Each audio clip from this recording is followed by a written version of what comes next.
नमस्कार दोस्तों, स्वागत है आपका मेरे चैनल महेश एस्ट्रो ज्योतिष नेटवर्क पर। मैं आज आपको आश्विन मास में आने वाले जो 16 श्राद्ध होते हैं, पितृपक्ष होता है, उस पितृपक्ष के बारे में कुछ बताऊंगा। देखिए, पितृपक्ष 16 दिन का माना जाता है। इसमें पूर्णमासी से लेकर के अमावस्या तक की तिथियों को हम लेकर के चलते हैं। यानी कि पितृपक्ष होता है पूर्णिमा तिथि से प्रारंभ और अमावस्या तिथि पर इसका समापन होता है। तो पूर्णिमासी तिथि इसलिए क्योंकि जब हम प्रतिपदा से लेकर के अमावस्या तक उधर जाते हैं तो उसमें एक तिथि बच जाती है पूर्णिमा। तो उस पूर्णिमासी तिथि को बैलेंस करने के लिए इधर एक दिन पहले से यह पक्ष प्रारंभ कर दिया जाता है, यह होता है और फिर अमावस्या तक चलता है। इसलिए यह 16 श्राद्ध माने जाते हैं। तो पितृपक्ष पितरों के लिए, उनको याद करने के लिए, उनके आशीर्वाद को प्राप्त करने के लिए, उनकी कृपा का भाव हमको मिले, उनकी कृपा हमें प्राप्त हो, इसलिए यह पक्ष आता है। और इसमें हम यथाशक्ति यथा श्रद्धा अपने पूर्वजों का, अपने पितरों का आमान्य के साथ में स्वागत करते हैं, उनको जल तिल तिलांजलि देते हैं और पिंडदान करते हैं। बहुत लोग इस टाइम पर तीर्थ स्थानों में जाकर के, गया क्षेत्र में जाकर के श्राद्ध कर्म करते हैं और करना भी चाहिए। हमें अपने पूर्वजों से ही सब कुछ मिला होता है। हमारे पूर्वजों के द्वारा हमको यह जीवन मिला होता है, उन्हीं की कृपा से हम यहाँ पर हैं। तो निश्चित ही उनको याद करना, उनकी कृपा को प्राप्त करना हमारा उद्देश्य होना चाहिए और उनके लिए हमारे दिल में बहुत अच्छी भावनाएं होनी चाहिए, ताकि उनको कभी भी हम याद करें तो हमें अपने दिल में हर्षोल्लास हो और हमें लगे कि हाँ, हमने एक अच्छा काम किया। अगर हम ऐसा करेंगे तो निश्चित ही हमारी अंतरात्मा को स्वतः ही बहुत सुकून प्राप्त होता है। और पितृपक्ष भी इसी तरीके का एक समय है, आप जो भी इसको मान लें। तो इसमें प्रतिपदा तिथि से अष्टमी तिथि तक, फिर अष्टमी तिथि से अमावस्या तिथि तक इस तरीके से श्राद्ध बांटे जाते हैं। और जिन लोगों का कुछ तिथि निर्धारण नहीं होता है, जिन लोगों को अपनी तिथि के बारे में कुछ भी पता नहीं होता है, तो उन लोगों के लिए सबसे बढ़िया होता है अमावस्या तिथि को निर्धारित कर लेना। या कोई दुर्घटना में कहीं घायल हो गए, उसके बाद उनकी मृत्यु हो गई, या उनके बारे में कुछ पता नहीं चला, तो ऐसे लोगों का सबका जो अमावस्या तिथि पर श्राद्ध कर्म करना चाहिए। तो इस बार श्राद्ध कर्म करने के लिए आप सब अपने अपने श्रद्धा अनुसार अपने अपने पितरों के लिए एक दृढ़ संकल्प रहें और अपनी उसी जिनको तिथि का मालूम नहीं हो, या जिनका बहुत पहले से श्राद्ध उन्होंने किया था और फिर उनका श्राद्ध कर्म बीच में छूट गया हो, तो वह श्राद्ध कर्म को कैसे प्रारंभ करें।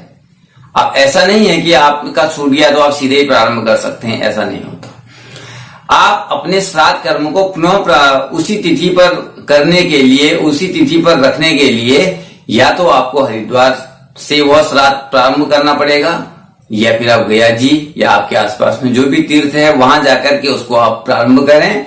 फिर हर वर्ष उसी तिथि पर उस श्राद्ध कर्म को करें, क्योंकि श्राद्ध कर्म एक हमारे तरफ से अपने पितरों को देने वाला सम्मान है और वह सम्मान उनको मिलना ही चाहिए और हमें उनको देना ही चाहिए। बहुत ऐसे भी लोग होते हैं जो नहीं करते हैं। तो हम ये नहीं कह रहे हैं कि आप जरूर ही करें, लेकिन मैं धार्मिक संस्कृति, अपनी वैदिक संस्कृति, भारतीय संस्कृति की परंपरा को अगर ध्यान में रखूं तो सभी लोगों को निश्चित ही यह कर्म करना ही चाहिए, क्योंकि इसमें हमारी ही भलाई है। कोई हमसे, हमारे पितृ देवता मांगने के लिए नहीं आते हैं कि हमको ये चीज दो। जब हम उस व्यक्ति की जीवित रहते हुए सेवा करते हैं या उनके साथ में अटैचमेंट रखते हैं, तो उसके बाद भी हमको उनके लिए कुछ न कुछ करते रहना चाहिए। तो इसी संस्कृति, इसी सभ्यता को आगे बढ़ाने के लिए हमारी संस्कृति में यह एक स्थान माना गया है, यह एक त्योहार रखा गया है, यह 16 दिन का एक पक्ष माना गया है जिसको बोलते हैं पितृपक्ष। अब इसमें बहुत सारे लोगों के पास में ऐसी चीजें होती हैं जो उस स्थान पर होते हैं लेकिन कुछ व्यवस्थाएं नहीं होती या वो नहीं कर पाते हैं, ठीक है, लेकिन आप ऐसे में उनके नाम से उनको याद करें और जो भी आपसे बन पड़ता है आप किसी भी जगह पर उनके नाम का दान कर दें, कुछ भी आप दे दें। कोई जरूरी नहीं है कि बहुत कुछ देने से ही होता है, बहुत कम देने से भी बहुत कुछ होता है। आप जरूर करें, यथाशक्ति यथा श्रद्धा होना जरूरी है। क्या आप दे रहे हैं, क्या दूसरा ले रहा है, इससे कुछ फर्क नहीं पड़ेगा। तो मित्रों, आज श्राद्ध हम इस पर चर्चा कर रहे थे क्योंकि श्राद्धों का एक महत्व है अपने आप में, और श्राद्धों पर चर्चा करना मैंने इसलिए भी जरूरी समझा क्योंकि इस बार श्राद्ध के अगले दिन से ही आश्विन मास का अधिक मास प्रारंभ हो जाएगा और बहुत लोगों को ये रहता है कि हम श्राद्धों के अगले दिन बहुत धूमधाम से माता भगवती की आराधना करने के लिए नवरात्रि का पूजन करेंगे। तो इस बार ऐसा नहीं हो रहा है। इस बार नवरात्रों का कोई भी जो कार्यक्रम है वो इस बार तुरंत अगले दिन से प्रारंभ नहीं होगा। वो अधिक मास होने की वजह से, मल मास होने की वजह से आगे चला जाएगा, और जब वो आगे चला जाएगा तो निश्चित ही आपको फिर उसका 1 महीने वेट करना पड़ेगा। तो 1 महीने के बाद में ये सब कुछ हो जाएगा। तो अधिक मास की वजह से नवरात्र आगे चले जाएंगे, श्राद्ध अपने टाइम पर रहेंगे।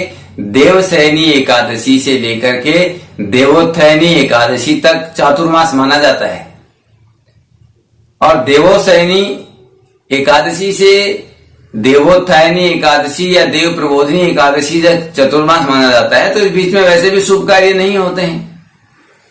नॉर्मल जो हमारे त्योहार होते हैं वो चलते हैं, नवरात्र हो जाते हैं, लेकिन विवाह आदि के मुहूर्त इसके आगे होते हैं। तो कोई नहीं, इस बार थोड़ा विलंब ही सही, लेकिन होना तो सब कुछ है ही है। चलिए दोस्तों, आपको वीडियो कैसी लगी, आपको इस जानकारी से कोई लाभ मिले या आपको कुछ भी इसमें अच्छा लगे तो कमेंट करना, लाइक करना और सब्सक्राइब करना। नमस्कार।